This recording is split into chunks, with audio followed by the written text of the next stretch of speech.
Hey, Story Collider listeners. If you're hooked on the surprising twists and turns of science in our stories, you're going to love Curiosity Weekly from Discovery.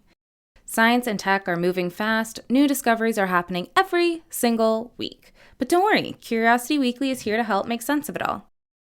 Each week, they dive into the biggest questions and ideas shaping our world with expert guests who break it down in a way that actually makes sense.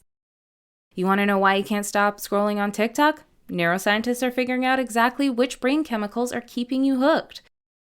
Or how about this? Clean beauty products and viral makeup dupes? They wouldn't exist without cosmetic chemistry. Oh, and get this. Planes are now flying from Florida to England on recycled plastic jet fuel. Wild, right? Curiosity Weekly covers everything from AI decoding ancient Egyptian hieroglyphs to robots that can actually feel pain. Trust me, if you're curious about the world, and I know you are, this is the podcast for you. Listen to Curiosity Weekly wherever you get your podcasts. A science story, huh? These NYU scientists, I felt right. I was so And I just thought, well, I had figured it out It was that golden moment. because science was on my side.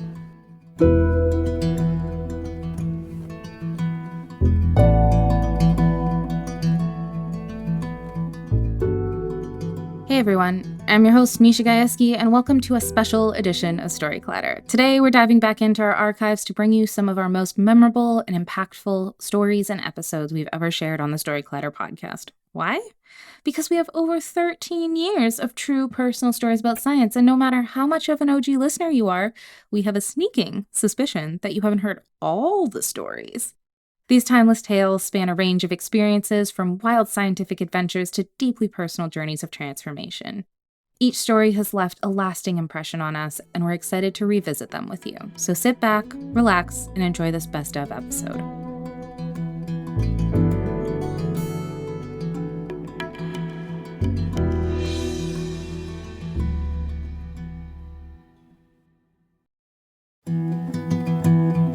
A science story, huh? These NYU scientists, I felt right. I was so And I just thought, I well, had figured it out It was that golden moment. because science was on my side.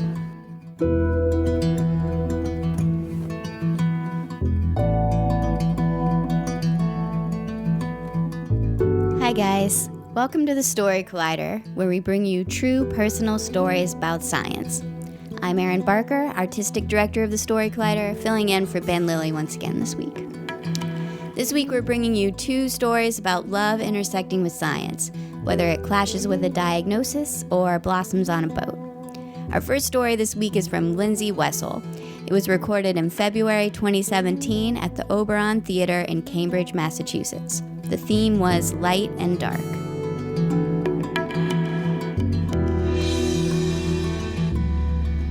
So I first met David when he showed up at our neuroscience graduate school orientation 20 minutes late and wearing toe shoes.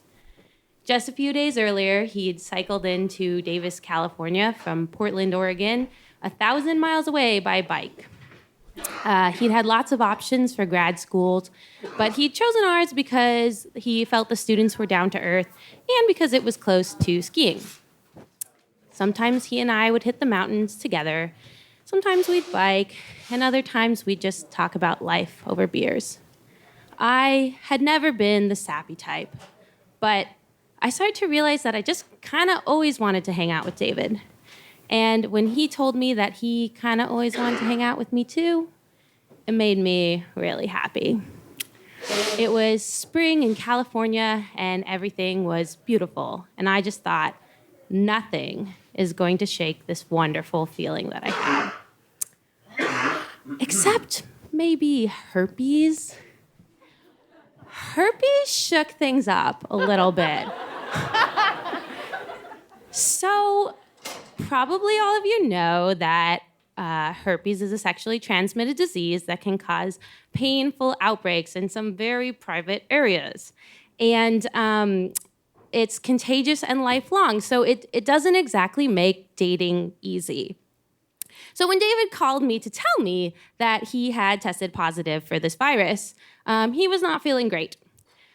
I went over right away, and he started to tell me everything that he knew. He had tested positive for both types of herpes. Herpes type 2, the infamous STD, and herpes type 1, which is a more common and much less stigmatized form we tend to associate with cold sores. He had never had a symptom for either, but he was told by the doctors that he could pass either virus on to a partner. He was so upset and just shocked that he had paid $200 right there for another test. But by the time I got to him, he was resigned. He knew denial wasn't really going to help anything. So, to be honest, at this point, I honestly wasn't that alarmed. I mean, I told David, like, let's hold off on the physical stuff. No sex, obviously, but also, like, maybe just to be safe, no kissing, but just until I could do a little research to figure out the best way to protect myself.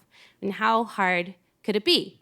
So the next day, I launch in with your typical Google searches, and things go downhill instantly. Let me just recommend that if you ever have the temptation to do a Google image search for herpes, you squash that. Your whole screen transforms into a checkerboard of all these body parts that you never wanted to see, sporting the worst case scenario of all sorts of rashes that you never wanted to know existed. And the more that I researched, things just got worse. I started to realize that everything that I had thought I'd known about herpes wasn't actually true. While it is accurate that herpes is most likely to spread when there's an active outbreak, it can be spread to a partner when no obvious symptoms are present. Also, herpes can nest outside of the area that condoms cover. And so while condoms can be effective, they can also be pretty much useless. And the cold sore kind of herpes can definitely spread to your junk. So I'm panicking a little. Actually, I'm kind of panicking a lot. And it's not just because this situation that I thought was a take minor precautions situation has now transformed into a herpes owns your ass kind of situation. That's not the only reason I'm panicking. I'm also panicking because I'm realizing those minor precautions might not have protected me from some risks I'd already taken. David and I really liked each other, so of course we'd kiss quite a bit. And don't tell my mom or anything, but that's not all we'd done. So I start hallucinating symptoms instantly. I've got the tingles and the itches on my mouth and on my other parts. But fortunately, my logical brain kicks in and says, it's very unlikely that you've already contracted this, so let's just focus on prevention. So my best option seems to be finding a way to make sure that David isn't contagious before getting too close to him. And by this point, I'd gone with all my research and Googling everything. I'd gotten a little crazy enough to think that I could write a protocol for this myself. No, but really, because really all we'd need to do, right, is take a swab and test for the presence of the virus. And if the virus wasn't there, then we'd be good. Maybe that could have worked, right? But I honestly didn't get very far before realizing that this was going to cost hundreds and hundreds of dollars that, frankly, we didn't have. So, and logistically, right, it's just a nightmare because you're swabbing down your boyfriend, you're amplifying the sample, and then you're throwing in some probes to see if the virus shows up. Even for the most diehard scientists, it's a far cry from dinner and a movie. So I'm kind of starting to realize that maybe there's no way for me to be with this guy and guarantee myself a herpes-free future. I have to dump him, right? I mean, who wants to be that person that, thinking they're in love, makes some huge sacrifice for something that maybe wasn't going to work out anyways? And then where are you? Single and with herpes. But my mind kept going to my aunt and uncle, who everyone who knows them says is the picture of true love. When they were teenagers, my mom's family tried desperately to break them up, and that was because my uncle wasn't Jewish. But they, even at that young age, knew that something so trivial shouldn't get in the way of love that's real. And they're still making each other happy 60 years later. I couldn't help but wonder if herpes would have stopped them, even if Jewish grandmothers couldn't. But fortunately, we don't live in a world where you have to ask that kind of deep personal question to someone you know and who loves you. No, instead, I turned to complete strangers on the internet. I joined an anonymous herpes forum, and I read about the lives of people with herpes. We're still laughing. So on this forum, I read about some really actually upsetting things. I read about a man who had stopped dating and dropped all his friends because he was too ashamed to tell them why he wasn't trying to pick up women anymore. And I read about a woman who had decided to stay with a boyfriend who hit her because he had also given her herpes and she thought no one else could love her again. I was just horrified, just totally enraged. And I even went to David and I said, how could our society just ridicule and dismiss these people who haven't done anything wrong, these other human beings? And then I went back to researching herpes, leaving my glum boyfriend to contemplate the prospect of being alone forever, alone. Throughout this whole process, these weeks that this was going on, David had actually been quite patient. But one day during a walk on campus, his patience seemed suddenly to snap. He asked me to sit down with him on the grass and started telling me he was getting really fed up with my process. We had never really argued before, but he was upset, and I got upset in response. Didn't he realize how much work I was doing and how much I was considering risking for him? Voices were raised. Things got a bit ugly. I went home crying. I called my sister and I told her I never want to see this guy again. David and I were in a class of 12 people, so that didn't work out well. We saw each other later that day, and when we ran into each other, we stepped into this cold, dark room that I was doing my graduate research in. We apologized for things getting heated. And in this room was painted black because of light-sensitive experiments that used to go on there. And also there were chains that used to hold oxygen tanks that now just sort of like dangled from above. And so he starts to tell me like why he suddenly got so upset. And he told me that on our walk earlier that day, I had been drinking a coffee and he had asked for a sip. And when he had handed it back, he had seen me almost subconsciously take my sleeve and wipe off the straw. When David said this to me with sadness and really humiliation in his voice, I was so ashamed. And everything just hit me right then. I realized that what mattered here wasn't David's situation, and that wasn't the problem. The problem was my situation. Whatever research or questions I still thought I had left to answer about the science and the risk of herpes, that wasn't important here. What was important was that I was treating my boyfriend, someone I respected, someone I was in love with, as something dirty and less than human. So I threw my arms around him and I just started kissing him right there, and I told him it was ridiculous and they didn't care, I just wanted to be with him. And he puts his arms around me too and kisses me back, and there in this dark room with the black walls and the chains hanging down, David tells me that he loves me for the very first time. About 3 weeks into our happily ever after, David got results back from that $200 other herpes test that he'd sent away for. And it turned out that after all of that, he'd never had herpes in the first place. Along with over 50% of Americans, he did have the cold sore type, but for the more stigmatized kind, he had had a false positive due to a common issue with the test. David's relief at narrowly escaping herpes was palpable, but the results meant nothing to me. I had already made my decision.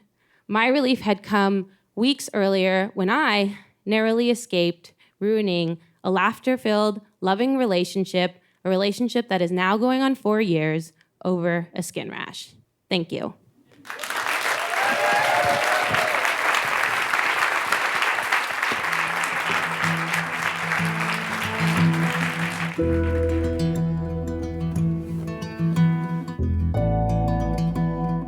That was Lindzi Wessel. Lindzi is a science and health journalist who recently graduated from the UC Santa Cruz Science Communication Program. Before turning her sights on journalism, she studied the mind, obtaining a bachelor's degree in psychology and a master's in neuroscience from UC Davis. She has covered topics ranging from wildfire management to Zika transmission.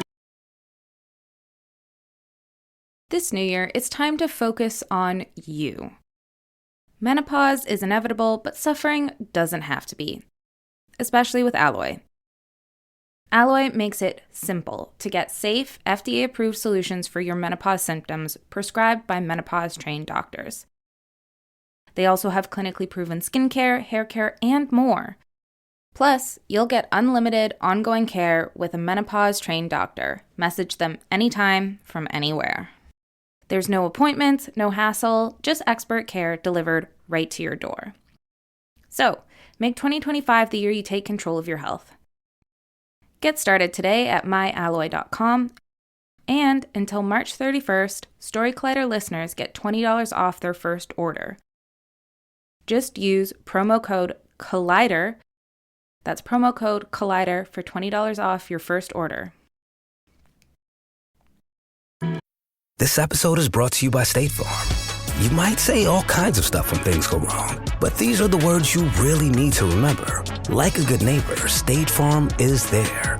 They've got options to fit your unique insurance needs, meaning you can talk to your agent to choose the coverage you need, have coverage options to protect the things you value most, file a claim right on the State Farm mobile app, and even reach a real person when you need to talk to someone. Like a good neighbor, State Farm is there. Our second story today is from Thom and Skylar Bayer. It was recorded in June 2017 at our 7th anniversary show at Union Hall in Brooklyn, New York. The theme that night was love and science.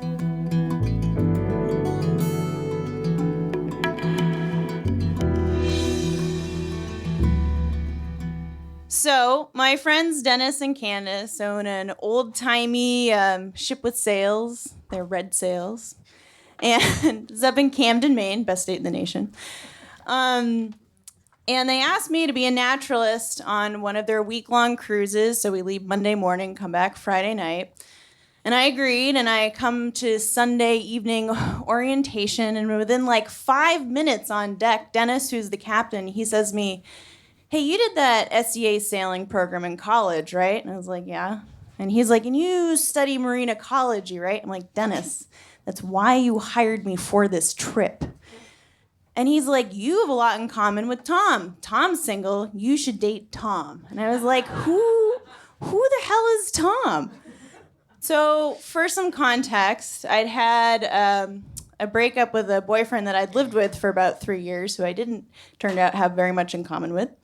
And we'd broken up about 4 months prior, and I was perfectly happy being single, spending 4th of July alone, drinking with my dog, watching the entire Twilight series, crying because love is beautiful, but with vampires.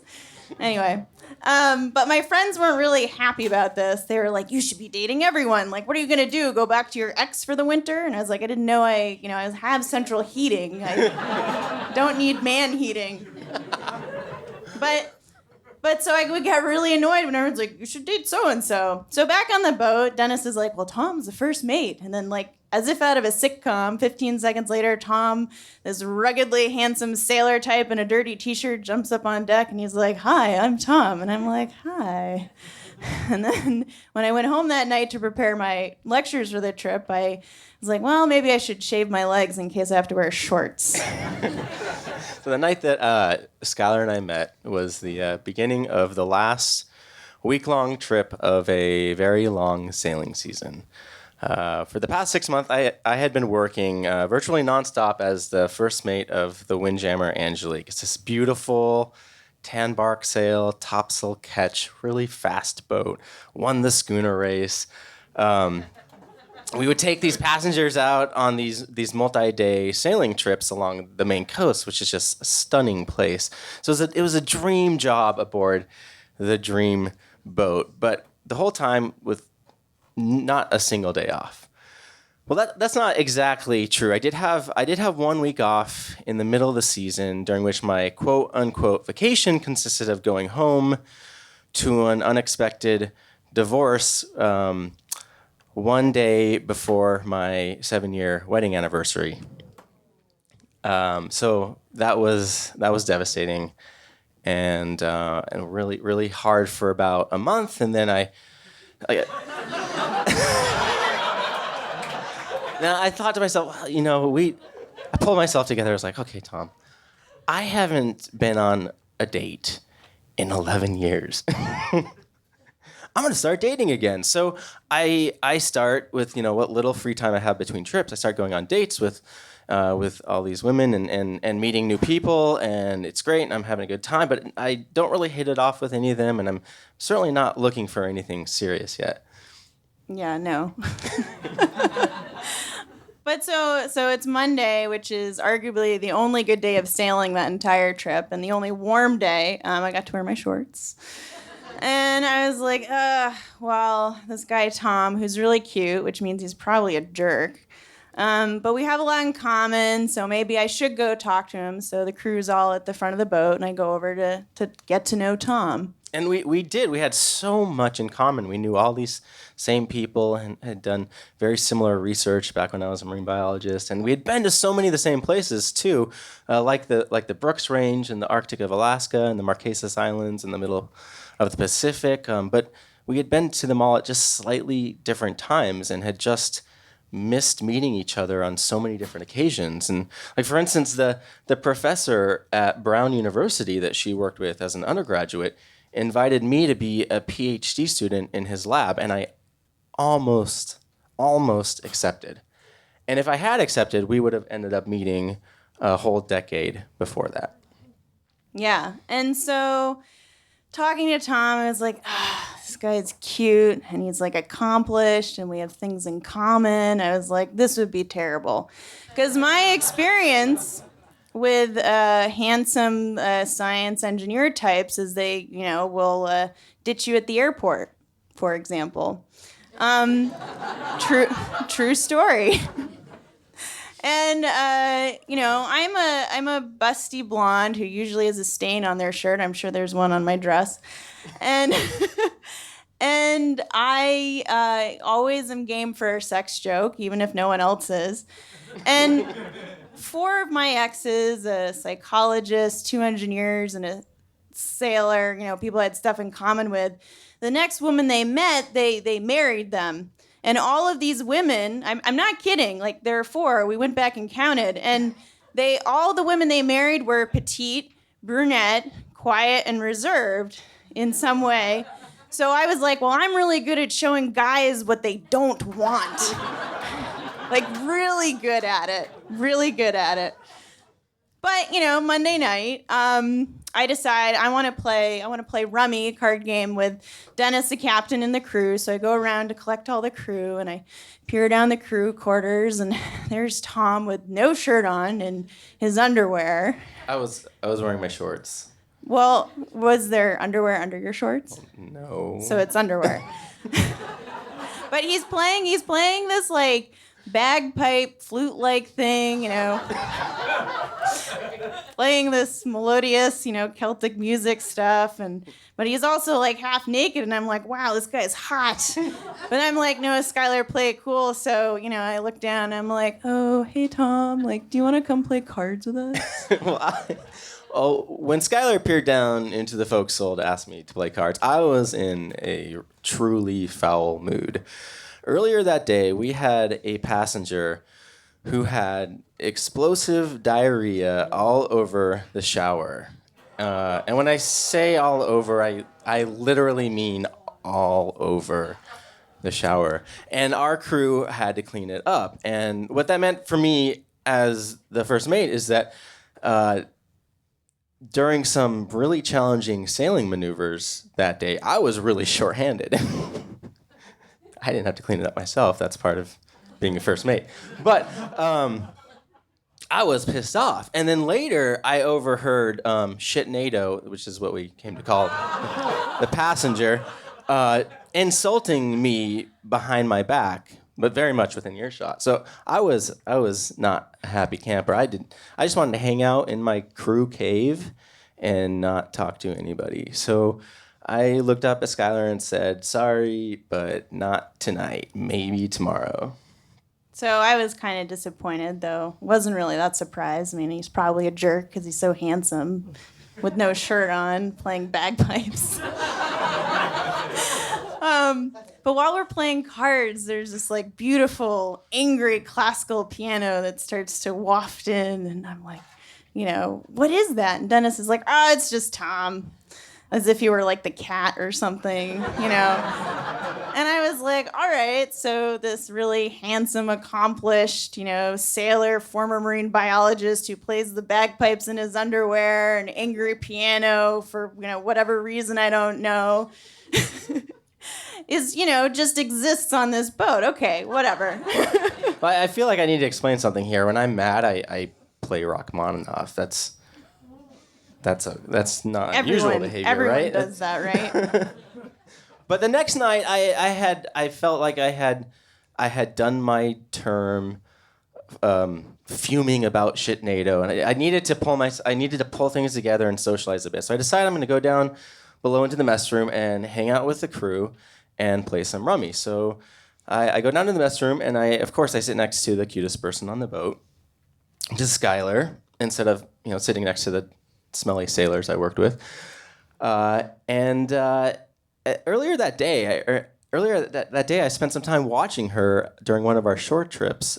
She was roaming the intertidal, picking up organisms, looking at them intently, and she was showing this like true curiosity of a naturalist, and I really admired that, having worked as a research diver and a marine biologist in the past, and then we started interacting during the rummy game, and what really impressed me was, more than anything, was her sense of humor. Like Skylar had this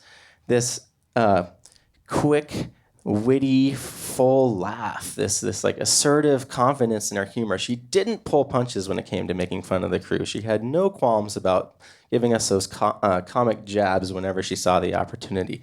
But I think most notably is that Skylar single-handedly brought "That's What She Said" jokes back to the boat. Yes, I did. All season long, all year, as the first mate, I felt it was my professional duty to keep "That's What She Said" jokes off the boat.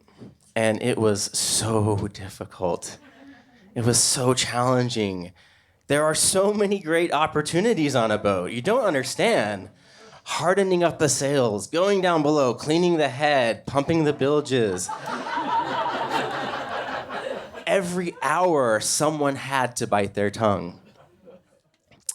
And I don't even remember the first "That's What She Said" joke. It was not anything really impressive or noteworthy. Sorry, but it wasn't.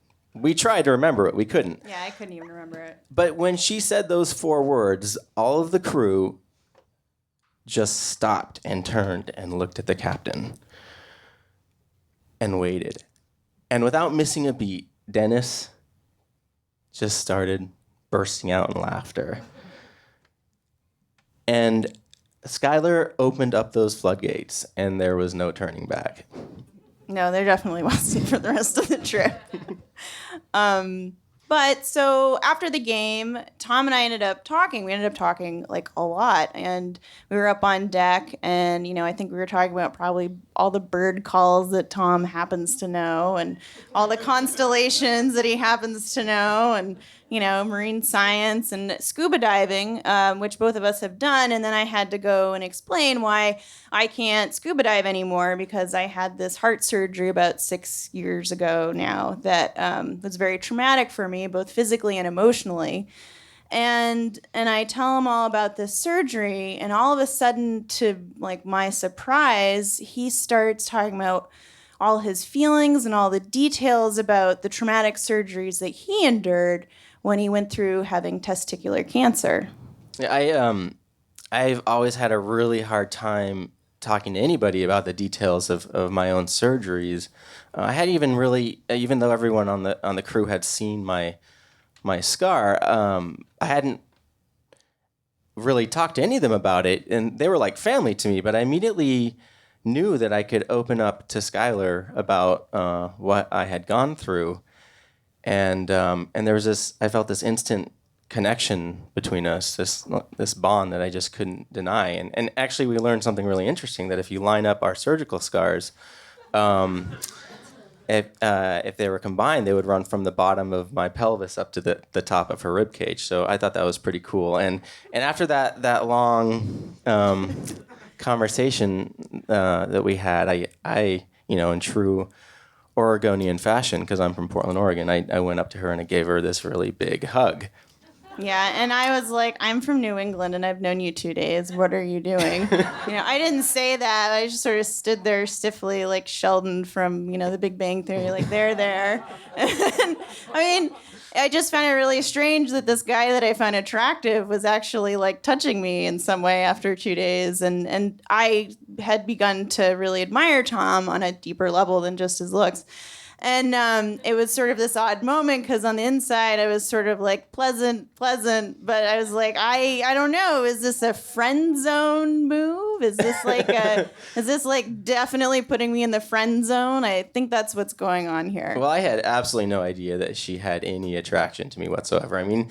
You'd been spending quite a lot of time with our deckhand Hoppy up to that point in the trip. Well, Hoppy might as well have been carrying a billboard that said like "date Thom," and he would say things like, he'd be like, "My girlfriend and I have a very stable, good relationship because we have a lot in common." And then like 20 minutes later, I don't even know what we'd be talking about. He'd be like, "You and Thom have a lot in common." And I was like, okay. And then one time, I was sitting on the deck watching Thom working or something, and I had these big Valley Girl sunglasses, so you couldn't see my eyes. That was sort of the point. Like, you couldn't see where I was looking or anything. So I was like, oh, no one can see that I'm looking at Thom. And so Hoppy like sidles up next to me silently, and then he says next to me, he's like, "Dear diary, today I saw Thom working in the rigging." And like, I don't even think I looked away from Thom. I just said to Hoppy, like, "Shut it, Hoppy."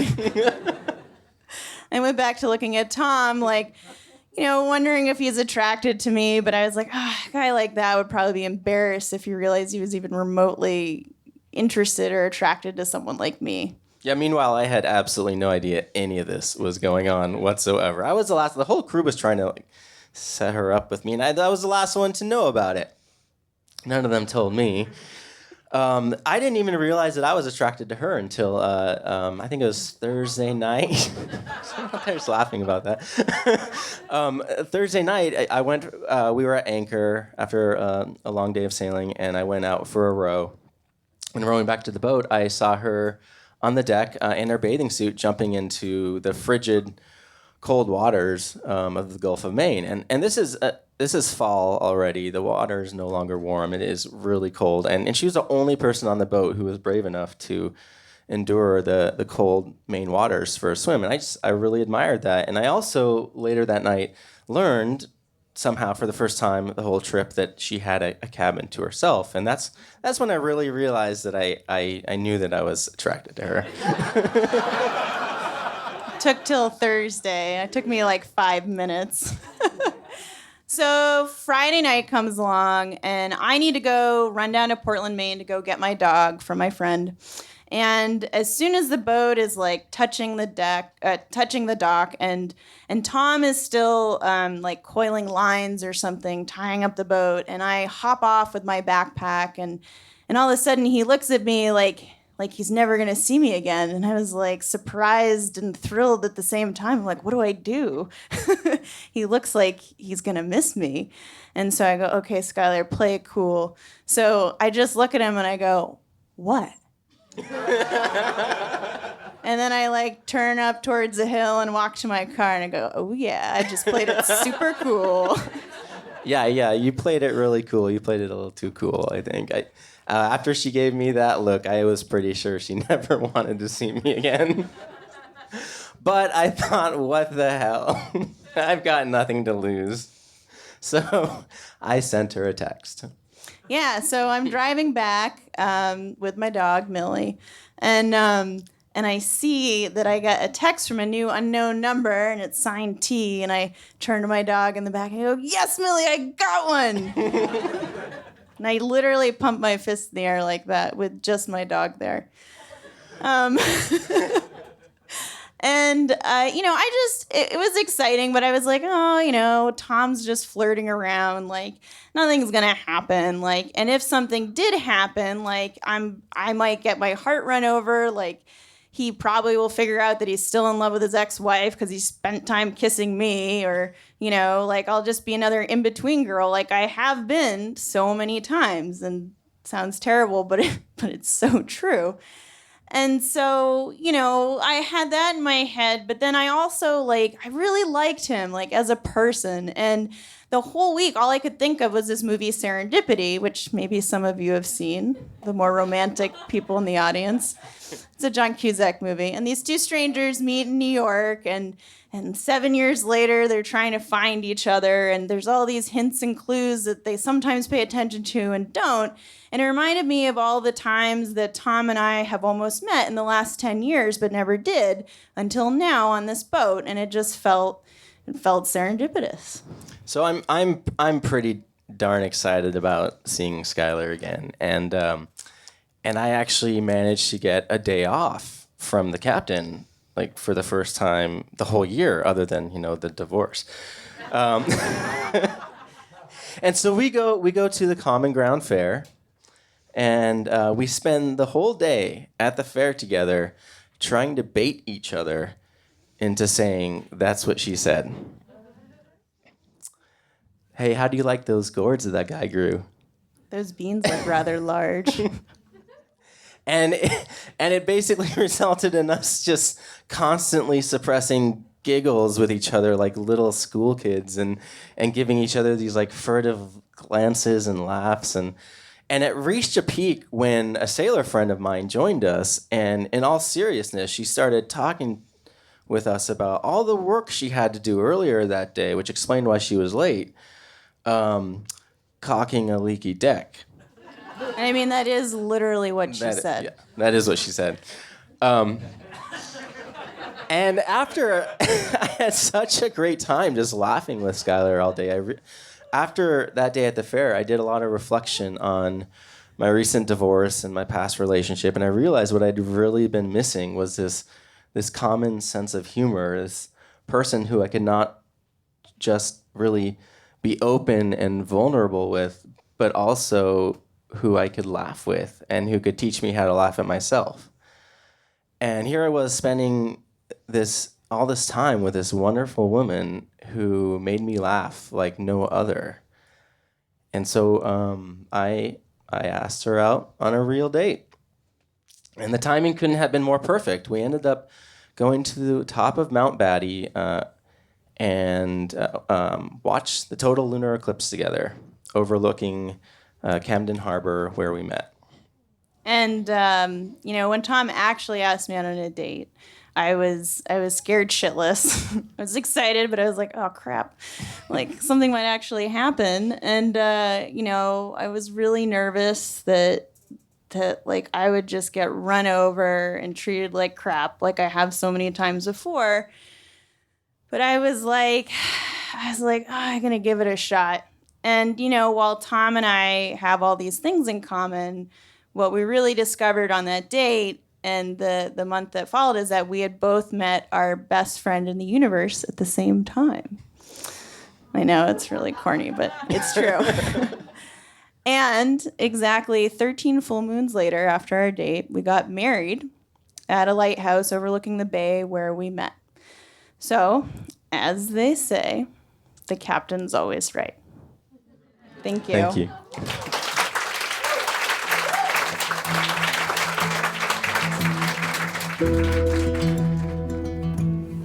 That was Thom and Skylar Young Bayer. Thom and Skylar live in Maine with their 2 adorable dogs, Millie and Misha. Thom is a former marine biologist, former sailor, and current farmer and produce specialist. Skylar is a PhD in marine biology.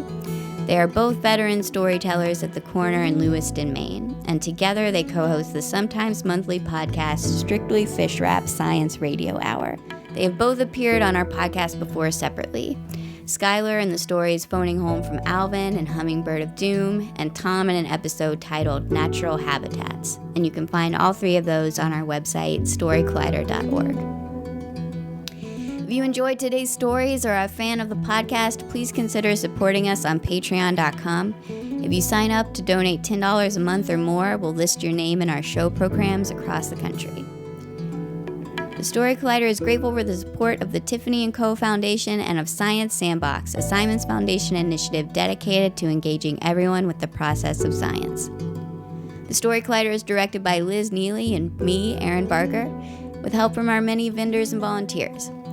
The stories featured in today's podcast were from shows produced by Ari Daniel, Christine Gentry, Nissa Greenberg, and me, Aaron Barker.